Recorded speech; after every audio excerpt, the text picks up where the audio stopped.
Ankole Coffee Producers Union is one of those that have lived the test of time, working beyond the limit to succeed. Looking for the expansion in the production and market of coffee, a few farmers put together ideas and started this cooperative union, which has today drawn quite a number of members in Kabohe, in Ankole. They have since worked through the hurdles to achieve their dream, which has seen them export coffee. Ankole Coffee Producers Cooperative Union is a union based in Kabohe, Western Uganda. It has a membership of 21 societies.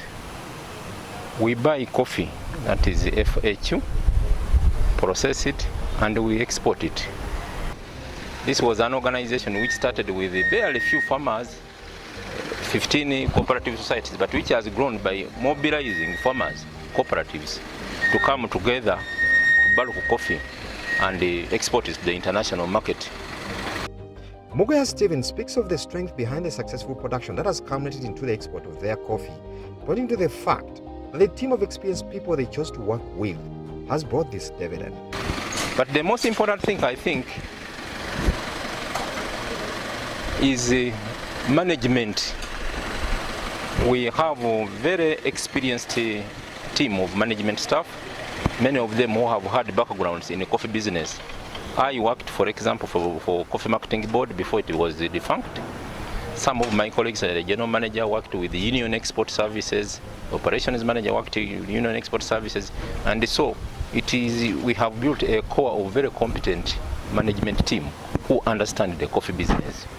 To them, what has expanded their production even more is the idea of looking for customers as opposed to the other way around, where the customers look for you. In a business like ours, which is export-oriented, customers don't look for you, you look for them.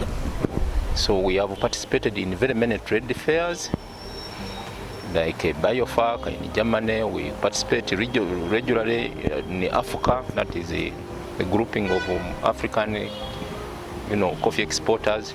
It is in those places where you get the buyers, because you interact with the buyers, and that is how we have survived. And two, we are in a niche market. They are called certified. We are double certified. We sell as a fair trade certified union, but we are also organic certified. Now, the importance of these two is that we are assured of a fair trade minimum price, which is higher than the market price in the what we call conventional market. So to keep a sustainable output and enough supply, the Mugonyas moved into borrowing, this time borrowing from international funders. In return, they produce and export specifically to their funders as a means of servicing that debt. We have also learned other techniques that are required by mostly financiers, because you can't do this trade without borrowing from, mostly we do it from overseas financiers. They are called the offshore funds. And so they have given us tools like we are taught here, the typical cash flow pattern you have to produce to the financiers to get funding. And we have over time perfected its production and presentation and its acceptance by the financiers. And so as a result, we have got more people, more financiers. They are called social. It is called the social capital. They lend us at preferential rates like 8%.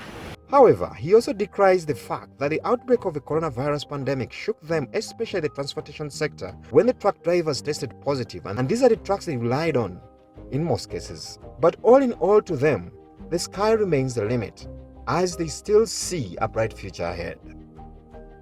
COVID, especially at Ankole Coffee, has been impacted negatively, mostly on the logistics part of it.